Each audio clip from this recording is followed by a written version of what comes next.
Welcome once again to the Agents Angle, looking into the often misrepresented and misreported world of the football agents. With me, Jonathan Booker. And me, Pete Paleologos.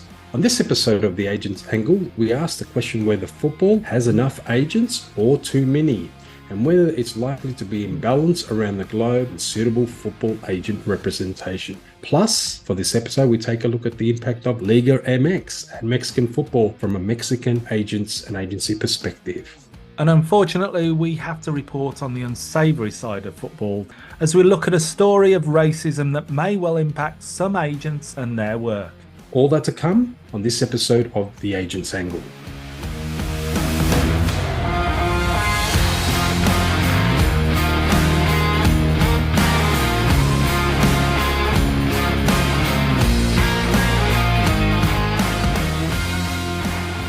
So hopefully we have it agreed this week, and there is a swear jar at the ready that we're not going to utter those 4 letters or the related 4 words that have hijacked the show on many occasions and have plagued us and many others now for weeks, months, if not years. And with that, we also endeavour to steer clear of any agent regulatory matters for this episode. So for now at least, no more circulars. Thank you, FIFA. Yes, we need a pause on the show regarding talking about any agent regulations. It's obviously the current January transfer windows on board. It's a key period for agents, and anticipate we'll be hearing a lot of new agent-related stories coming up in this period. What I will say in this window, anecdotally, and what I've been involved in, but also been hearing from a lot of agents, is less played deals, more loans. Club requests are very specific. They're very careful what they're seeking in this period, and also what agents they're working with. And also, I've seen on LinkedIn, Jonathan, that people are putting on LinkedIn requirements for players. Yeah, personally, I don't think it's the best approach for that recruitment of players, but we're in an uncertain time. And sadly, Peter, this week we're going to start with a story that is a bit unsavoury and very unwelcome. And I think it is a sad reflection, not just on football, but also some part of society. And although we touched on a, shall we say, racist undertone in the treatment of Victor Osimhen on social media back in episode 14, we would like to think that action was more down to naivety and stupidity and a lack of thought rather than blatant racism. But this story does seem to be a case of the latter and clear and blatant racism. And it's reported in an article by John Cross in the Mirror newspaper in the UK, dated the 11th of January this year, 2024. But what I would say in this instance is that the reporting agent and the journalist do a lot of stories on agent matters together, so the relationship must be a close one. Now, the club reportedly is a Turkish club, which isn't named in the article, but there are various sources who've stated the same club. And to address the main crux of the matter, it's reported in the article that the club or a club representative has sent a message to the agent stating it would not, and I quote, do business with black people. Jonathan, this is very obviously concerning conduct. I'll summarize the quick takes from the article, and I'll quote directly like you did, because I think we have to be careful with this sort of allegation. Turkish football is facing a new shame after an emerged club refused to deal with an agent because he is black. And we're talking about an agent, Sky Andrew. An English agent is one of football's, at least in England's, best-known agents. And in the article, it quotes, he received another WhatsApp message saying the club would not use him or any other black agents. And as you mentioned, it was a Mirror article, and Andrew told the Mirror very clearly, there are many good young black agents in global football and shouldn't be held back from working because of the colour of their skin. This kind of behaviour is just unacceptable. Very clear. I think all of us agree with what Mr. Andrew said there. It's sad to see this, and it's totally unacceptable. I mimic those words. I mean, I have heritage from the Balkan area of Europe, Balkans, and have seen a lot of worrying incidents involving clubs there, different types of incidents. But this Mirror article really leaves the region's football culture with a negative reputation, and that's not good. And I know there are a lot of passionate, good people in that region of the world. All I'll say is it's a shame. I doubt this is the only such case, whether in Turkey or elsewhere, as there are some really questionable attitudes demonstrated by people all over the world like this. But this is, from what I can gather, attributed to one person, not necessarily a club as a whole, and therefore we shouldn't brand a club as being racist, let alone a league or indeed a nation. If that was the case, everyone associated with English football, where I am, could be labelled as a racist thug, given the cases of hooliganism and racism that have been associated with English football at times. But it certainly doesn't reflect the majority of people. What I don't want to do is get bogged down too much in the socio-cultural, if not political aspects of this issue, as there are people who can speak on it far more eloquently and in a far more informed manner than I can. But it is important that we highlight it. This is, for many, as we've repeatedly stated on many episodes, an international business with a wide spectrum of different cultures, nationalities, and races involved. There are going to be cultural clashes, stereotypes, and bias demonstrated at times, but I would have liked to think that people demonstrate professionalism and are increasingly more aware of their actions and make every effort to correct such actions or avoid them in the first place. Now, the flip side of this particular story is that such attitudes, I would argue, actually hold the associated club back and damage them. If someone at the club demonstrates that blinkered, if not vile attitude, they are arguably limiting not just the agents they engage with and do business with, but also possibly the talent and players they may be looking to recruit. And the football world is a small one. Although not reported in this article, others are aware of who this club is claimed to be, and the damage is possibly therefore done. Plus, as you rightly said, this is one of the most well-known names in the agency world in England and has a very high profile in media circles. So for me, this is a big mistake by the club, or at least one person there. Could it see black players and players from other races and regions not wanting to go there? Or even any such players who are there at the moment requesting to leave? It's hugely damaging to the club's recruitment and their profile, their image, and their reputation. Yes, some agents and players will be, no doubt, as we say, be blinded by the check and do business with the club. But some may well choose not to do so if they have other options, or even, dare I say, use the reputation of the club against them in negotiations as leverage.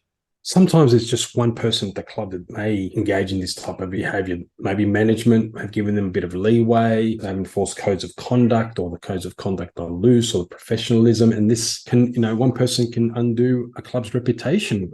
Apparently, in this article, the issue was trust a certain type of people. Now I find that quite ridiculous in the sense that only certain people can be trusted, certain people with backgrounds can't.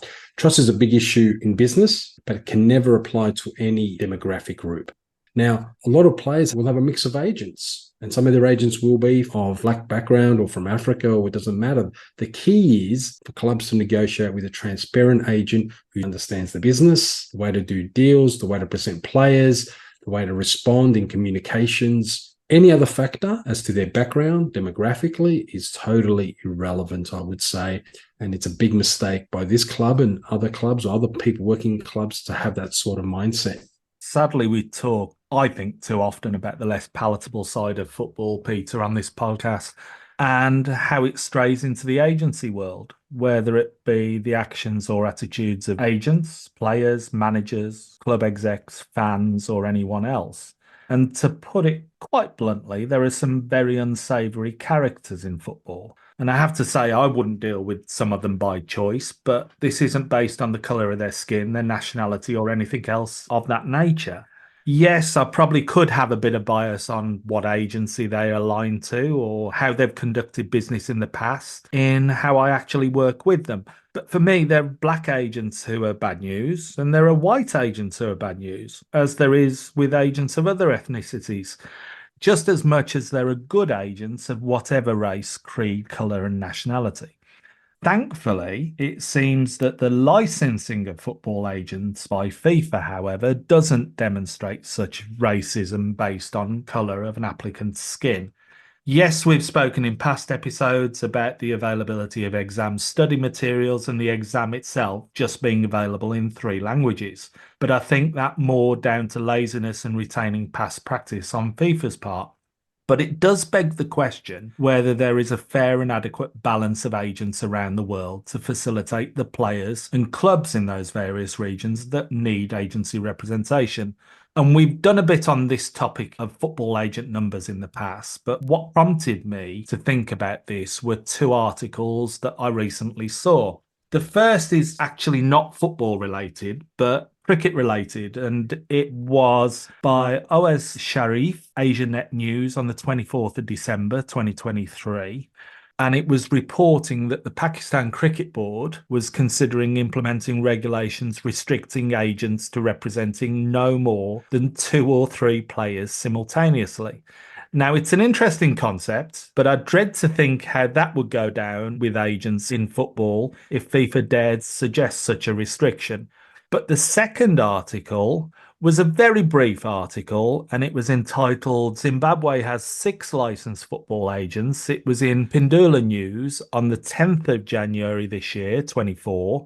And I think this was to coincide with the FA there informing people of the next FIFA agent exam. And this has been done by many other national member associations in recent communications. Now, I'll be quite honest, Peter, I don't know much about Zimbabwean football. I did have an inquiry about football mediation in disputes from somebody at the association a few months ago. And I think from a player perspective, most people's knowledge will struggle to go beyond the names of Bruce Grobbelaar and Peter and Love. So I can't really make a qualified determination whether 6 football agents in Zimbabwe is too few or too many. Player-wise, although arguably not big names, their national team has some players currently signed to clubs in the likes of the English Premier League, Liga, Serie A, and the MLS. But it does beg the question, how well balanced are the licensed agent numbers around the world? We're gathering the license numbers as well we can from the various jurisdictions. It isn't easy, as some national football associations are quite open and others are less so with sharing that information. So FIFA, we know you listen to the show. So in your absence as guests from the show, if you want to send us some data on that, it would be very welcome, not just for us, but also the listeners. From England currently, arguably the largest single nation market for football agents, my research shows on the 3rd of January 2024, just a few days after the new national football agent regulations came into force, there were approximately 750 licensed FA agents in England. Then by the 15th of January, there were approximately 900 licensed FA agents. So that's roughly an increase of 20% in 12 days. And that's understandable as more people register given the recent changes.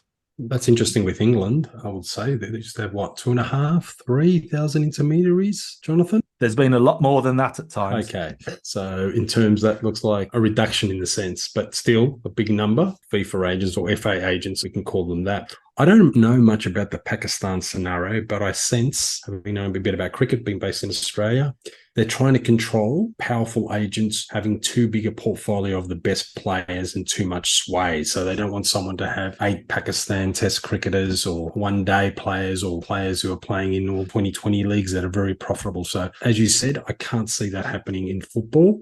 But here in cricket, they're trying to maybe keep in check the powerful agents, as there are powerful agents in so many other sports, as we know. Now, in terms of the number of agents worldwide, I've been doing some digging. As of October 2023, I think we've raised previously on the show, 5,500 worldwide, probably grown, and may grow again, obviously, in the May exam. I made a few inquiries with members of the FIFA Agents Working Group, and they confirmed to me that there's no numbers right now in terms of each country. It hasn't been classified. So you can only go by surnames and do those searches, but you cannot bring it down granular to a country. So we can't get those numbers. Zimbabwe, and I read that article, has 5 legacy. So would have been 5 licensed agents previously, and 1 has passed the exam, which is very low. And having spoken to a committee member of the African Football Agent Association, the pass rate in the last exam was very low in the African region, as it was elsewhere in the world, anecdotally. So that's obviously had an impact on Zimbabwe and other countries, the number of agents. We do know that there are quite a few agents in the big 5 European markets. You mentioned England. Italy and France, they've got national systems, so they'll retain those number of agents they had, a lot of them at least. Spain and, of course, Germany now. We've got the German issue, but at the end of the day, there would be a lot of agents, as there would be Brazil and Argentina. We'll have quite a few in Australia. I calculated there are about 20, bit less, because maybe I know nearly everyone here cheekily. So I can sort of do a who's in, who's out sort of analysis. Now, you mentioned the introduction. We're going to one of the countries where we're really fascinated with, Mexico. Before we do that, I want to go into an article about Mexican agents, because we've mentioned a number of agents. There's an older article, so I don't know the current state of affairs. It was from a few years ago. It's a 2021 article entitled, "In Liga MX, there are 111 agencies of player representatives, and there are only 12 FIFA agents." January 2021 from Archie Sports. And this article just basically provides a tapestry of the Mexican agent scene. And without me quoting fully or directly, there are 111 soccer agencies back in 2021 operating in Liga MX, and only 12 FIFA agents registered, which is quite interesting. So there's a lot of agencies, but not as many FIFA agents registered. Now, of the 478 players registered in Liga MX, half are with the top 10 agencies. And I'll go very briefly who are the top agencies. Promifoot, 12% of the market, with its CEO Eduardo Hernandez. He's a FIFA agent. There are other big agencies, Elite Sports and Pitts Group. And then there's some other smaller agencies, fourth and fifth, Our Sports and Latin Quarry. Very interesting name. But I will say this, I want to talk about some individual agents. Visible by Alan Barron, they have some of the best valued footballers in Mexican football. And Jose Juan Macias of Elite Sports is the one who's made a lot of the expensive signings in Liga MX and also some transfers to MLS. So there's some of the big agencies. The key here is, what's the role of agencies in Mexico? Besides the domestic players, it's the international players. They screen players abroad because the clubs don't have the scouting infrastructure to identify those talents in other countries. So they've got a crucial role, I would say, scouting and identification role as much as a negotiation role in Mexico. And now I think we should turn to our guest, Jonathan, from Mexico. A country of two amazing previous FIFA World Cups, the exciting Liga MX and its historic clubs, and the monumental Azteca Stadium. Our guest today is María García Cornejo Alvarez. María has a law degree from the Universidad of Araujo and a master's degree in sports direction and management from the Pompeu Fabra University in Barcelona. She's also a member of the Sports Appeal and Arbitration Commission. María is a licensed FIFA football agent and an alumni of the FIFA Executive Program in Football Agency. María constantly advises on football transfer market activities in Mexico and undertakes a lot of work for Mexican players, coaches, and some of the big Mexican football player agencies. She's currently at the firm Betinga Asesores in Mexico. María, welcome to the Agents Angle. Thank you. Thanks, Peter and Jonathan, for having me here. Thank you. María, what drew you to become a football agent as well as a sports lawyer, and what do you enjoy most about your current role in both these areas? Well, for me, it was a natural step to take to become a licensed FIFA agent, that the most of my work regarding football law is specialized now in football transfers, all operations, but specifically football transfers. So this year in particular, I have a lot of movement, a lot of operations internationally and in the national market also as an advisor, mainly for agents. So I thought that was like the natural step to have my license, since now the new regulations demand it to make a full job, to be able to complete negotiations, to be able to be, I can say, in the play. So that's how I decided to make that step forward. María, Mexican football isn't that well known to a lot of people, even though it has a huge, huge following. But just to give those people who aren't fully aware of Mexican football, can you give us a brief overview of the current state of the football agent industry in Mexico and the main challenges that football agents face there? Yes, I think that it's a very competitive area. I think that every day there are more people that want to be an agent. I think that the first thought is being an agent is super cool. And as you may know, sometimes it's not that cool. So I think the first point is that many people is interested. I also experienced when applying for the FIFA exam on Federación Mexicana de Fútbol, that I met a lot of people that were applying. Some of them told us like, I'm not an agent, I'm just a lawyer and I'm interested in football, but I haven't done anything. But also we have a lot of experienced agents that make the industry more interesting, and with a lot of interest also in taking players internationally. So I think that we have a very competitive area here and a lot of experience, as I say. And I think that's something that is difficult now, maybe also for the players, to get to know the agents that work best for them and to realize what are the agents that will perform better for them, no? So I think that's an important thing, to have a credibility and experience. One of the questions we ask the guests on the agent's angle is that from their experience and what they observe of the football agents industry, if they could describe the football agents world in just one word, what would it be and why? I would say competitive, for sure, because you can afford to have a bad day because sometimes a bad day would translate on a bad negotiation for your client, being a player or a club, no? So I think that's something that we can say in one word. Also, that makes us to be the most professional possible, no? And to use the experience in the best way. Maria, what kind of qualities do you think are essential for a football agent to be successful in the Mexican football scene? Is it connections? Is it network? Is it reputation? Is it track record of deals? Yes, for sure. I think that always networking in every area of work is super important. Track record is basic. Sometimes players got interest in agents because they know they have done a good work with a big player or some kind of players. That's important. Hardworking, I think that's an industry that never stops. It's like never stops. So that's quite important.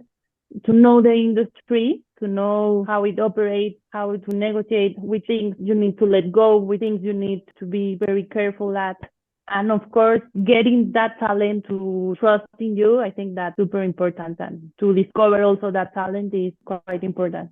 You've advised players, coaches, big Mexican agents from both a legal, obviously now an agency sort of angle. Can you share with us one memorable success story, without maybe giving all the privacy away, or achievement from your career as a football agent or sports lawyer in the football space?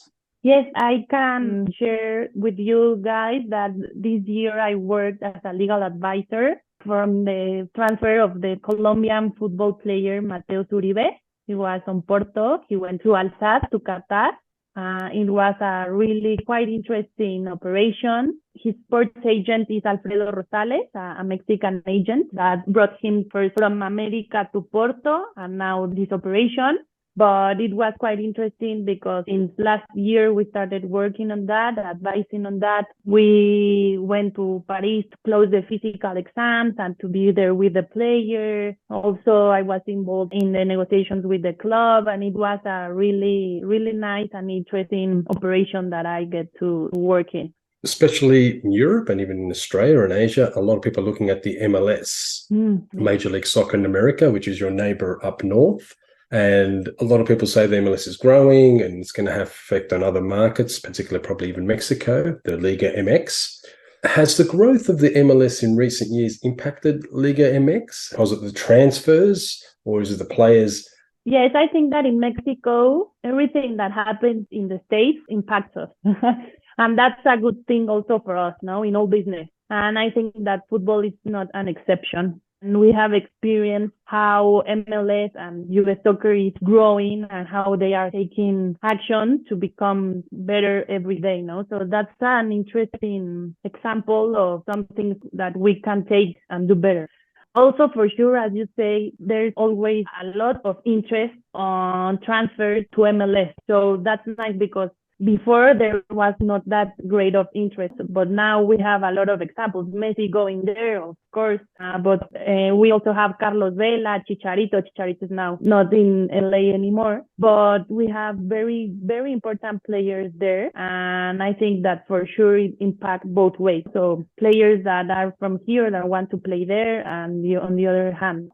Also, I think that what's going to happen on the next World Cup, close relationship between US and Mexico to implement, obviously, the World Cup implies a lot of work together in the commercial side, marketing side, sport side. That's also a very interesting phenomenon that it's occurring. So some of things I can also see that in the marketing and commercial side, we are also learning something there. Yeah, obviously the MLS will look at Liga MX as even a scouting ground and to be transfers in between. Obviously, the MLS is a bit different because as a player, you contract with MLS, unlike the clubs, where in Mexico, the clubs have got a lot of autonomy to sign the players they want in particular. How do Mexican agents handle international representation and transfers for Mexican players generally? Quite a few are going to MLS. You mentioned you did an operation into Qatar, but over the years, we haven't seen that many Mexican players go overseas. It was very strongly for a long time. How do Mexican agents react now to international transfers in the international market?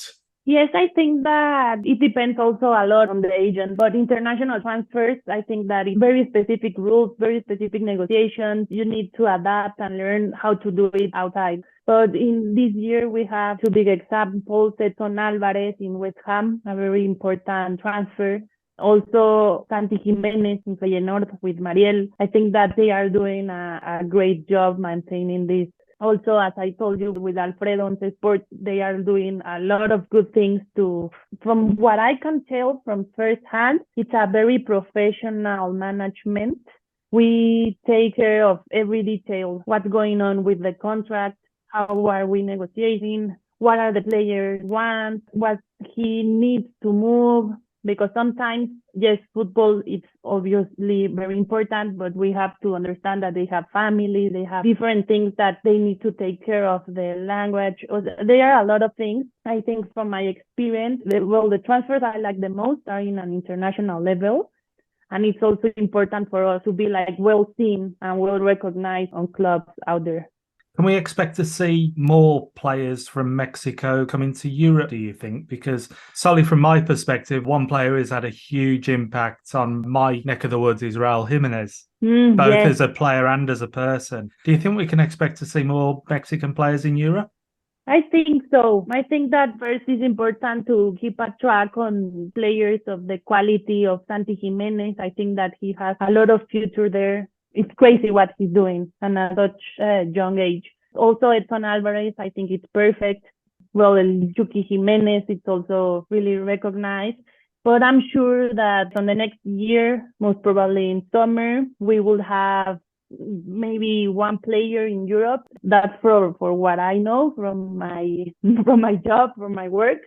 And we need to see how some Mexican stars like El Chino Huerta, how they evolve. I think I'm confident that we are going to see more Mexican players there. We can't go much further, and we have this in pretty much every episode for the last year. It's been hanging over the football agents industry for pretty much a year now, without mentioning the four letters FFAR, the FIFA Football Agent Regulations. What has been the reception to the new FIFA Football Agent Regulations in Mexico? Not just from the agents, but also the clubs, the players, Liga MX, and also the Mexican Football Federation. How are the new regulations being received over there? I think that from the agent perspective, it meant a lot of work, a lot of actualization, a lot of knowing rules, what to do, what not to do, and for the player to be informed. Because right now, the player maybe they don't know what's happening in a full, complete way. So it's also our job as legal advisors, agents to our clients to let them know what's going on and to make things according to the rules and for them to have all the information they need. So I think in general, it's a little bit early to know. I will also wait until this next transfer period to see. But yes, it's quite different because in the commission gap, everything changes. So let's see.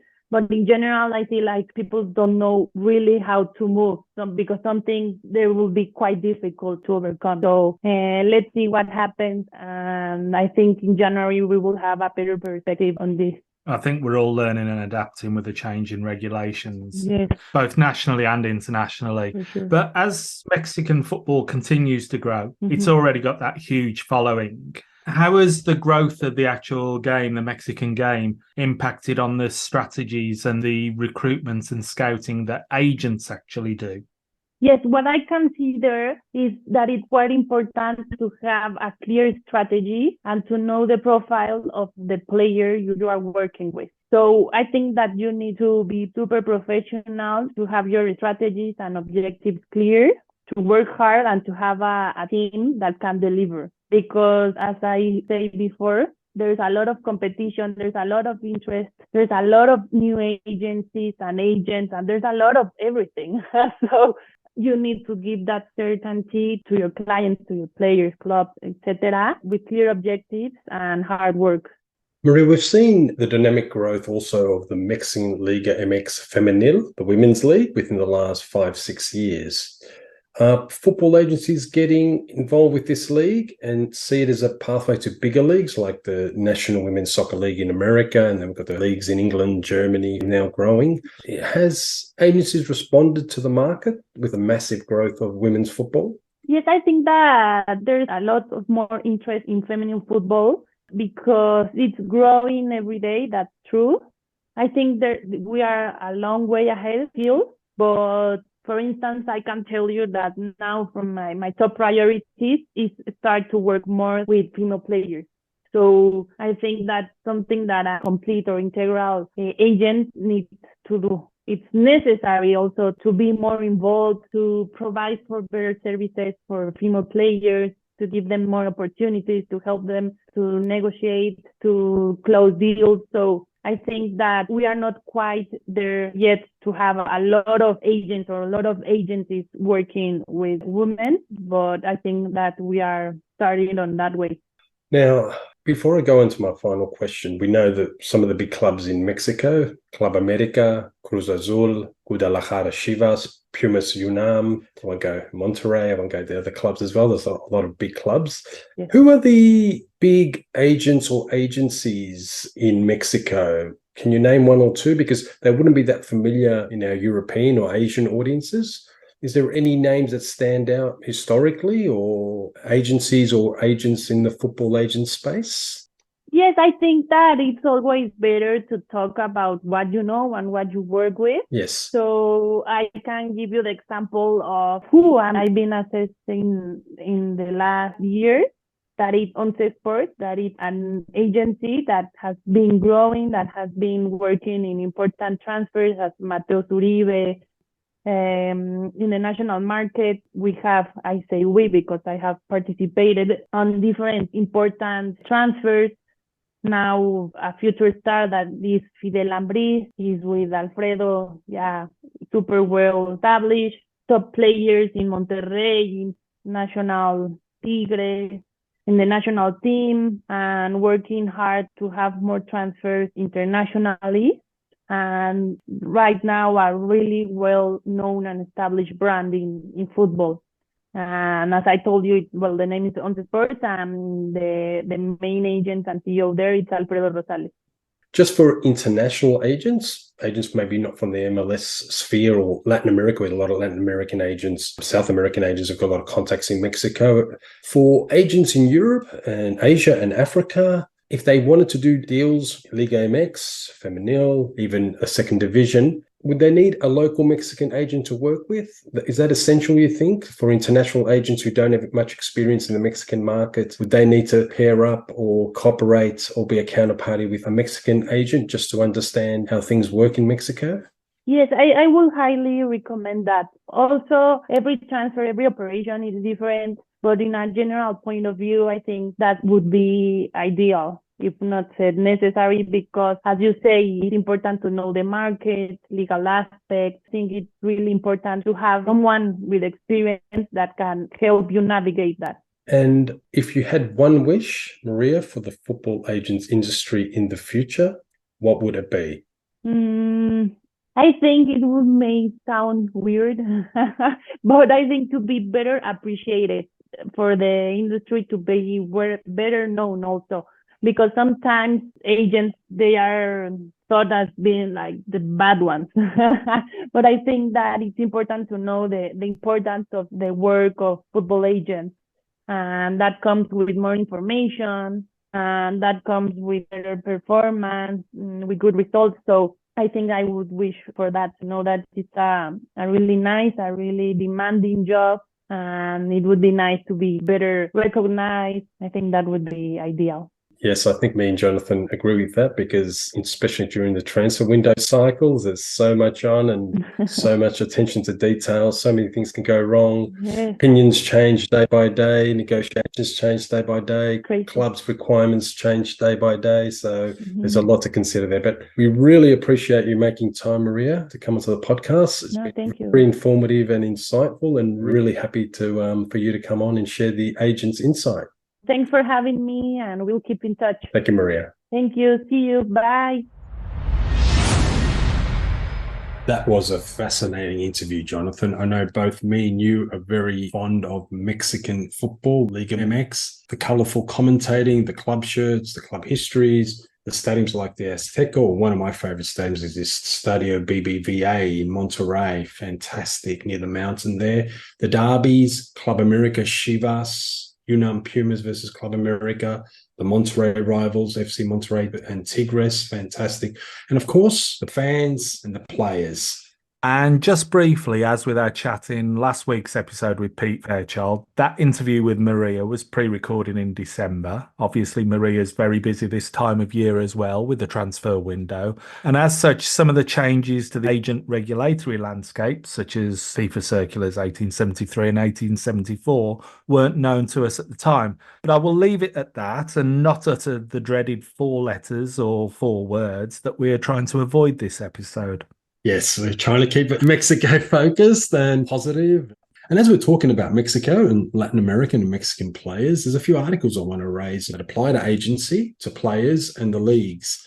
First of all, there was an article in Age Studio on the 14th December this year, actually quite recent, and it's entitled Lillini claims all Argentinians want to play in Liga MX, and caught my eye because Andres Lillini is director of youth teams at Mexican Football Federation, and he boldly claimed that Argentine soccer players aspire to play in Liga MX because it's a very strong league. Everyone wants to play there. Even players from Chile, Uruguay, Paraguay, they all want to play there now. Some people say it's because much better paid in Liga MX, American dollars. But I did a bit of research with CIS, and Mexico is the 4th most popular market of Argentinian players who are playing internationally outside Argentina. It's behind Chile, it's behind Spain. So that's an interesting observation there. I would say it's a compelling market for Argentinians, but it's not always the number one.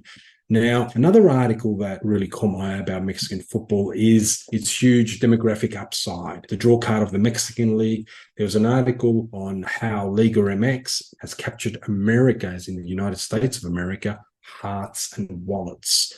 And it's an article focused on the marketing side, that a lot of Mexican Americans who have family ties, been born there, are very much Liga MX, part of the identity, part of themselves. And the article goes into some marketing research that the average Liga MX viewer based in the US is 35 years old, probably one of the youngest in terms of watching major American sports leagues. And they're very much linked with their clubs. It's a very young fan base, proud and passionate. And some research was done by Steve Kolb, director of Cantor Sports Monitor, who mentions that 92% of fans, these young Mexican-American fans, wear the Liga MX logo as a badge. One other short article, it's the Women's League, and the Women's League is booming in Mexico. An article, it's entitled Why Women in NCAA Are Moving to Liga MX Femenil. And NCAA stands for National College Athletics Association, but it's a recent article, 22 November 2023, by Cesar Hernandez on ESPN. And it mentions that a lot of players who don't get an opportunity in the National Women's Soccer League in the US because they're younger, they didn't get drafted, and we had a recent draft for players from the college scene into the National Women's Soccer League in America, that they're coming to Mexico. It's a strong trend, very common, because you'd be surprised, the Mexican Liga MX Femenil, or the Women's League, has big crowds. A lot of the games are very popular. It's a very fast league. And a lot of players from the NCAA, and may I say from other countries, want to become professionals, and this is a gateway opportunity for them. It's a great environment. There's pro experience. And for agents out there, and this is obviously the agent's angle, This is a market for women's football. We talk about it's growing in Europe, obviously in parts of Asia, Australia, Australian Women's League there, obviously the American National Women's Soccer League, but Mexico is becoming a very compelling league. And I'll just mention here that the Club America women's team defeated Tottenham Hotspur and AC Milan last year in a Women's Cup tournament. Yeah, we've spoken in the past about women's football, and I think anybody who denies the growth of women's football and the rate at which it's developing, they're foolish. They must be living in a cave or something, because you can't deny it. And it's a good sign of market trends in football for me in many ways. Now, maybe Liga MX Femenil will be the spark to really ignite that Mexican football and its untapped potential as a whole, because even though it's got that huge following, I still think there's a huge amount of potential there. I don't think people really understand how big the following is, not just in Mexico, but also outside, not least the US. And for me, it hasn't really reached that full potential. So maybe that will be the spark to really push it forward once again and make the whole football world sit up and take note. The surprising thing for me is that I see it as perfect potential for those groups such as City Football Group, Red Bull, 777, for developing a multi-club model. But it doesn't seem Mexico has caught the attention of those multi-club groups and structures as of yet. But definitely exciting, definitely room for growth, room for development, huge potential football-wise, huge potential commercial-wise. And who knows, maybe that first €1 million women's player that many are anticipating in the near future could come from Mexico to Europe. Who knows? You mentioned multi-club ownership. In fact, I would say Mexico is the most unique in the sense that they've always had multi-club ownership. A lot of big corporations own parts or several of the big clubs and the smaller clubs. So that has also been a culture there already. And that's why maybe external funds or multi-club ownership models or groupings haven't come into Mexico. But I want to focus a little bit just on a couple of final points for agents to take a note of. One is the handshake agreement. There used to be a handshake agreement in Mexico in terms of transfers. It was coined the Pacto de Caballeros, the Gentleman's Pact, where clubs can decide where players can go for the next move or to retain them. And that gave the clubs previously, pre-2020, a lot of power. Now, in 2020, the rules on transfers and contracts have come in, and they were agreed with the Liga MX and the Players Union and the Federation, and it changed the course of the industry, not just for players, but for agents. It gave more flexibility to move players to clubs they wanted to go to, and that was very important. Also, something else I want to raise, in terms of Mexico, they have a system similar to the Bundesliga and La Liga to finalize transfers, an online hub, the Sistema de Integral de Información Deportiva, the SID, serves as a home for all legal documents and processes for transfers, and that would include agent documents as well. So any mandates, when you're working with or agreements, would have to go there. Final point here, there are two approaches to transfers in Liga MX. Mexican players, anyone's been sold or loaned, goes onto that hub system I just mentioned. In terms of international players coming in, the FIFA RSTP applies. However, the registration windows are a little bit different. It's very strict in Europe. In Mexico, they have their own sort of system because they have two seasons, the Apertura and the Clausura. And a lot of times, international players could come on board to a club in the third or fourth round because of the way the registration periods work. So be mindful of that when you're doing a deal or you're working with someone for a deal in Mexico. On that point, before we stray into areas of football agent regulations, I think that quite nicely brings us to the end of this episode of The Agent's Angle.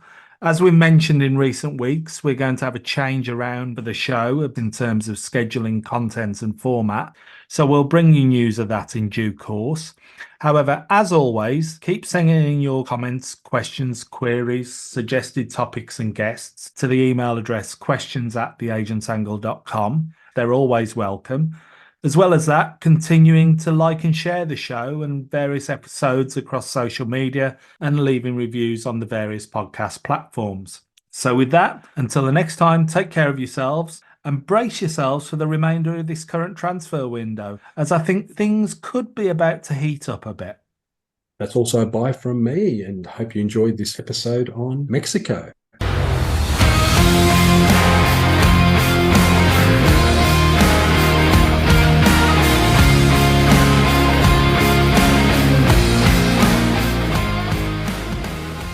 The purpose of the Agent's Angle podcast is to provide news, information and facilitate discussion on regulatory matters, policies, business trends and issues affecting football agents worldwide.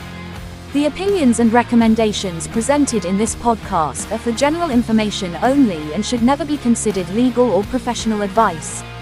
Furthermore, the views expressed by guests are their own and their appearance on the program does not imply an endorsement of them or any entity they represent. Thank you for listening.